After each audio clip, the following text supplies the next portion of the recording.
Bonsoir à tous et dans ce JT, le meilleur vin blanc sec du monde est alsacien. Il s'agit d'un Riesling de 2016 et il a été primé cet après-midi au concours des grands vins blancs du monde qui se déroulait à Strasbourg. Comment transmettre les savoir-faire? Des entreprises développent les formations en interne, exemple avec Lalique et L'Arverrier. Et puis même 20 ans après sa première sortie en librairie, la folie Harry Potter ne faiblit pas. Une boutique spécialisée a ouvert ce week-end à Strasbourg et elle ne désemplit pas. Comment faire perdurer les gestes et les techniques quand les métiers se raréfient? L'entreprise Lalique, spécialisée dans l'Arverrier et le cristal, a décidé de former en interne certains de ses futurs collaborateurs. Une action est menée en partenariat avec À l'emploi, Pôle emploi et la région. 6 demandeurs d'emploi du territoire de Saverne bénéficient déjà de cette formation. Fanny Kuntz. Un savoir-faire unique, des pièces de maître verrier d'exception. La renommée de la manufacture Lalique de Wingen-sur-Moder est mondiale. Depuis quelques années pourtant, l'entreprise se heurte à un constat alarmant. La formation d'opérateurs sur verre froid est en voie de disparition. Il ne reste que 2 écoles de formation généralistes autour du verre et du cristal en France, dont une à Sarrebourg.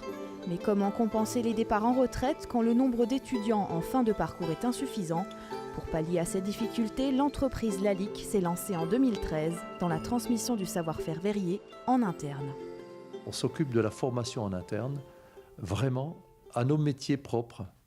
Et cela permet effectivement de pérenniser notre savoir-faire et notre entreprise, qui a débouché finalement sur 55 embauches, pour l'instant 55 embauches en CDI. Et nous pouvons même nous féliciter qu'un des tailleurs est finalement devenu cette année meilleur ouvrier de France en sculpture sur cristal. Cette année, une deuxième session de formation est déjà lancée. Thomas a un CAP d'ébéniste et Louis une licence professionnelle en communication web. Tous deux étaient confrontés au dédale de la recherche d'emploi infructueuse. Ils ont intégré la formation chez Lalique il y a 5 semaines. Aujourd'hui, ils signent déjà un CDD. Les candidats sont retenus sans CV. Donc, on n'avait pas besoin d'avoir d'expérience dans le domaine avant, on n'avait pas besoin d'avoir un diplôme. Le CAP Arverrier, par exemple, ça, aucun de nous ne l'a. Et donc, on a été recrutés selon les aptitudes qui ont été décelées pendant la méthode de recrutement par simulation. C'est vraiment des profils qu'ils recherchent et du coup, ça augmente les chances, je dirais, d'être recruté. Si on a la motivation, bien sûr, si on intègre ce processus-là, c'est pour la perspective d'avenir qu'il y a derrière, évidemment. Polissage, taille, gravure, différentes techniques sont transmises chez Lalique. Mais la transmission a un coût. En proposant un financement de 4 200 € et en s'appuyant sur l'organisme À l'emploi, la région soutient cette nouvelle offre de formation. À l'emploi s'associe avec Lalique et du coup Pôle emploi et les partenaires de l'emploi du territoire pour recruter différemment parce que finalement, ce qui nous intéresse, c'est des personnes motivées. On n'a pas besoin de valider au préalable des compétences, mais surtout de l'intérêt au métier. Donc on a utilisé la méthode de recrutement par simulation, qui est un outil de Pôle emploi, et qui permet à tout le monde de se positionner donc, sur le recrutement. Là, on utilise vraiment les compétences de l'entreprise, donc des formateurs qui sont formés pour faire la pédagogie, mais qui sont surtout des professionnels du métier. La nouvelle session a débuté pour 6 nouveaux stagiaires. En attendant de signer leur CDI, ceux arrivant en fin de droit Pôle emploi bénéficieront d'une rémunération financée par la région pendant le temps de la formation. Dans la catégorie meilleur vin blanc du monde, donnez-moi un cépage alsacien. Depuis 2 jours, Strasbourg accueille le concours des meilleurs vins blancs du monde au Palais des Congrès. Des professionnels issus de 19 pays dégustent des vins blancs cultivés dans le monde entier. Cette catégorie sont en compétition avec une nouveauté cette année, un trophée vin sec Camille Roland.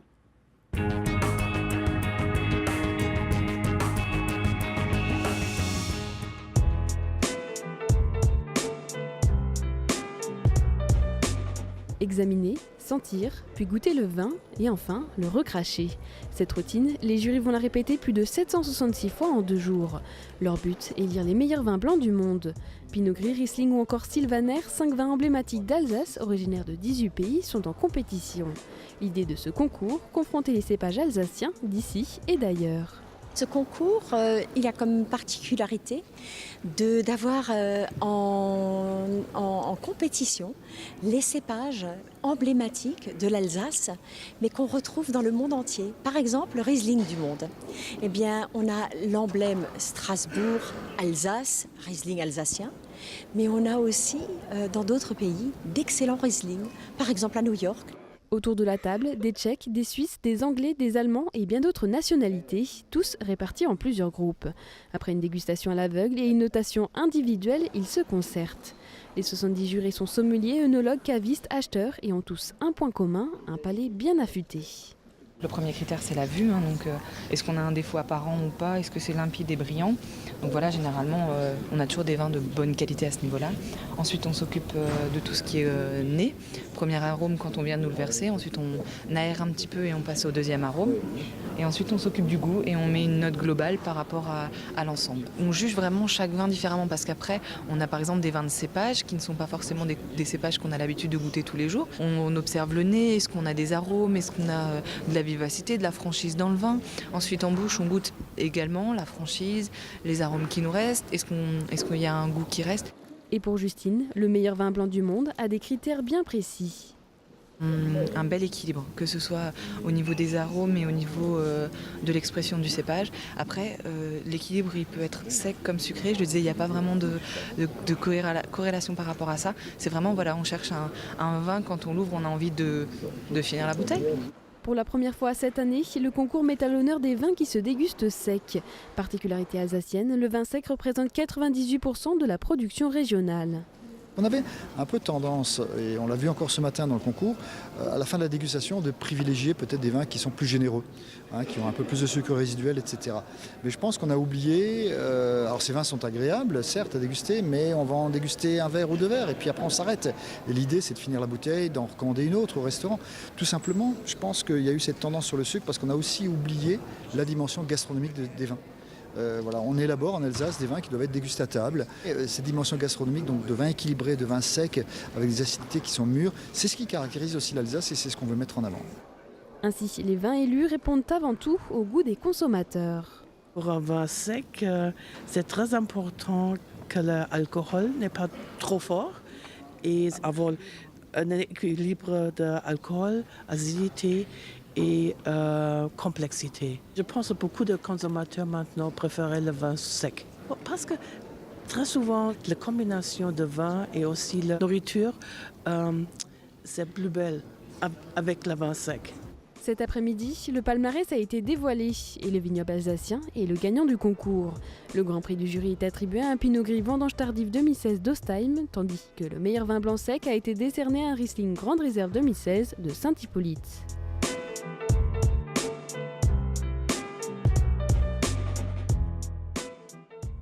L'engouement autour de la saga Harry Potter ne faiblit pas. Ce week-end, une boutique spécialisée a ouvert ses portes à Strasbourg. Fanny Kunz et Cécile Motz sont allées faire leurs emplettes.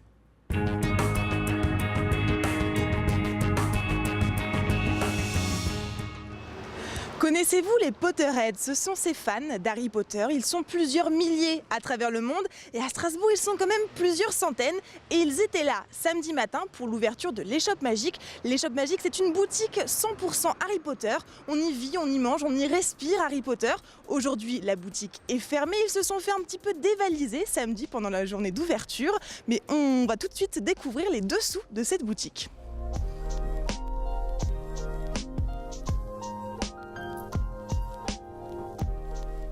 Et nous sommes avec Marine à l'intérieur de la boutique. Alors Marine, expliquez-moi, d'abord une boutique à Nancy, maintenant à Strasbourg. Pourquoi à Strasbourg? Effectivement, à Strasbourg, c'est avant tout le cœur qui a parlé. On a vu que ça marchait effectivement très bien à Nancy depuis l'ouverture de la boutique de Nancy par l'ami de mon petit frère. Et en fait, c'était assouvir une envie personnelle et aussi pour satisfaire les nombreux Potterheads qu'il y a en Alsace.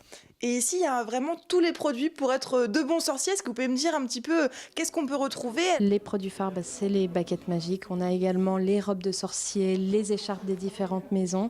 Et on a aussi les animaux fantastiques. Tout pour satisfaire notre clientèle. Et encore plus pour la satisfaire, vous avez des projets pour la boutique, ateliers, nouveaux produits? De nombreux projets en tête, donc ça ne sera pas fait tout de suite, effectivement, parce qu'il faut un peu de temps. Donc de nombreux projets, les enfants, des ateliers enfants le mercredi après-midi, peut-être des soirées à thème. Voilà, tout ça est en pleine réflexion. Dans cette réflexion, du coup, vous n'êtes pas toute seule, vous êtes avec votre frère Clovis, qu'on va aller voir tout de suite.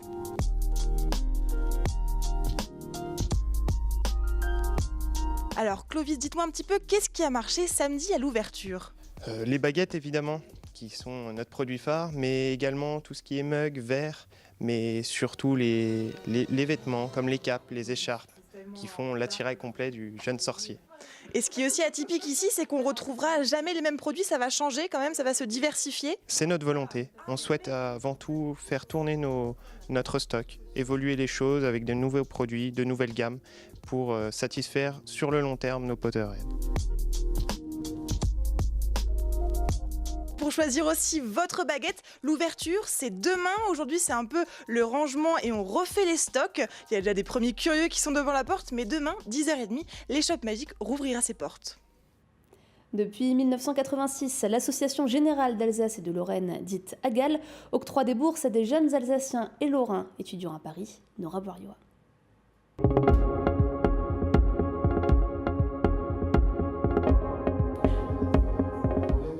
Originaire d'Eschbach, Hervé Tritschberger fait partie des 8 lauréats de la bourse de l'Association générale d'Alsace et de Lorraine. Étudiant en Master 2 à l'Institut des hautes études de l'Amérique latine et en stage à Paris, Hervé va pouvoir s'installer correctement grâce à cette bourse de 1 000 €.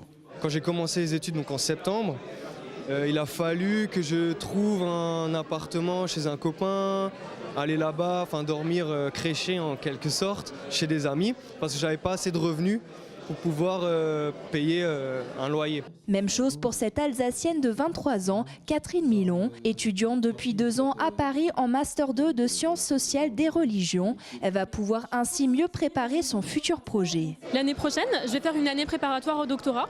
En gros, c'est une année après le master où on réfléchit à un projet de thèse, on le peaufine au maximum pour avoir un projet qui soit assez efficace pour avoir un contrat doctoral, donc décrocher une bourse doctorale. L'Association générale d'Alsace et de Lorraine octroie chaque année des bourses à des étudiants originaires d'Alsace et de Moselle qui viennent poursuivre leurs études à Paris. Cette année, sur une trentaine de dossiers, 8 candidats ont été sélectionnés sur des critères de parcours d'études et de motivation. Les revenus des parents sont également pris en compte. Le choix était très difficile parce que c'est des candidats brillants par définition, puisque c'est des étudiants qui sont déjà arrivés à un certain niveau d'études pour la plupart d'entre eux et dans des domaines extrêmement variés.